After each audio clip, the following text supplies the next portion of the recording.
Intégral Placement, les réponses aux questions.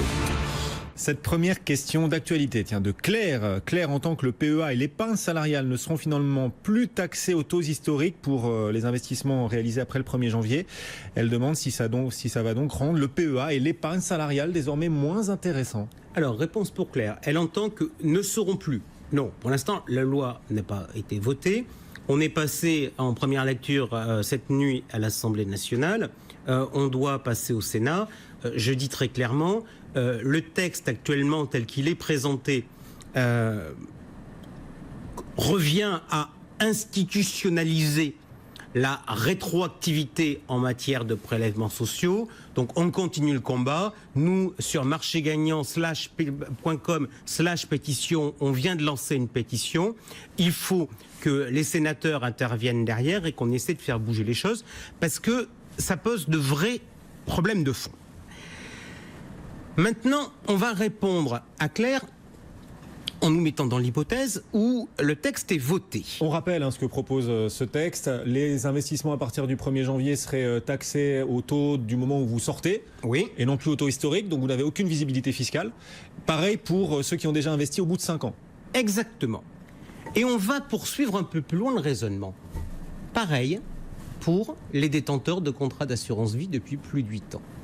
Et je voudrais qu'on revienne là-dessus parce qu'on fait de ce sujet des prélèvements sociaux un sujet qui concerne le PEA. Donc le PEA, c'est les salles actionnaires.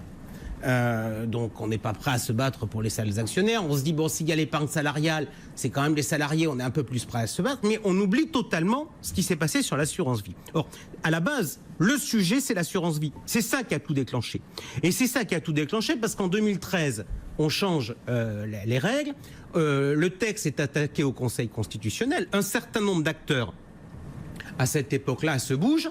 Et le Conseil constitutionnel prend une position qui est littéralement effarante, puisque le Conseil constitutionnel dit on a le droit de revenir sur les prélèvements historiques une fois qu'on a passé l'engagement contractuel.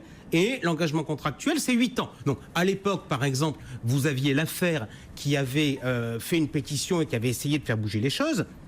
Et comment Gérard Beckerman, le président de l'affaire, réagit à la décision du Conseil constitutionnel? Il nous dit le Conseil constitutionnel a ainsi fait obstacle au taux unique particulièrement élevé de 15,5% de prélèvements sociaux sur les retraits.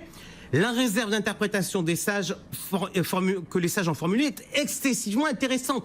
Bullshit. Elle était absolument scandaleuse. Pourquoi? Parce que l'engagement d'un épargnant qui souscrit un PEA, l'engagement d'un épargnant qui souscrit un PE, l'engagement d'un épargnant qui souscrit un contrat d'assurance vie, c'est pas de laisser son argent pendant 8 ans ou pendant 5 ans.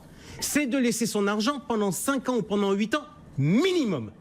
Donc, on nous change la règle du jeu. Eh bien, nous allons jouer avec la nouvelle règle du jeu. Et ça va donner quoi? Ça va nous dire que, puisque l'État nous sort les taux historiques qui nous garantissent une visibilité d'un point de vue fiscal, eh bien, on va jouer. Si on veut avoir l'assurance de ne pas subir les hausses de taux futures, la recommandation que l'on va avoir, ça va être de dire, mais mon PEA, au bout de 5 ans, pour éviter la hausse des taux, qu'est-ce que je fais? Je sors. Avant 5 ans. Pas avant, à 5 ans. À 5 ans, oui, à 5 ans. Parce qu'avant, c'est pas...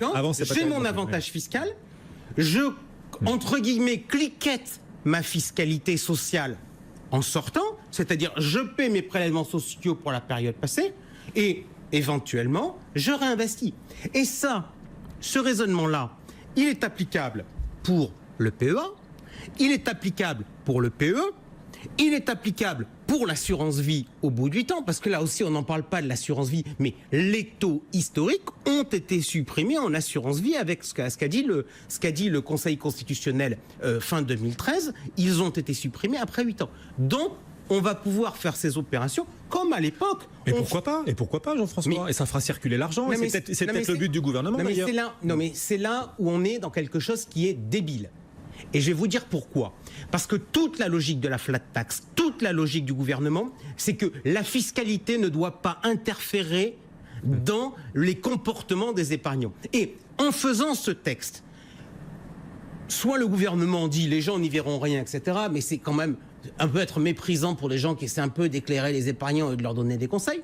Soit on va au bout de la démarche, et c'est ce que je suis en train de vous présenter, et le bout de la démarche, ça consiste à faire en sorte que la fiscalité biaise les comportements des épargnants, parce que actionnaires sur le PEA, détenteurs de PEE et détenteurs d'assurance vie ont intérêt à cliqueter leur fiscalité sociale en sortant et en revenant éventuellement s'ils le souhaitent, comme on le faisait à l'époque, je vous rappelle quand vous étiez plus jeune, avec le seuil de cession sur les plus-values, où on faisait des achetés-vendus, on sortait pour protéger de la plus-value et on rentrait sur le titre. Là où mon truc qui marche pas, mon raisonnement, c'est sur le PERCO. Pourquoi ? Parce que sur le PERCO... Produit d'épargne retraite, le PERCO. Produit d'épargne retraite, vous êtes sur ce produit-là coincé jusqu'au terme. Vous ne pouvez pas sortir pour en rouvrir un. Donc comme vous êtes coincé sur le terme, vous vous retrouvez face à la problématique.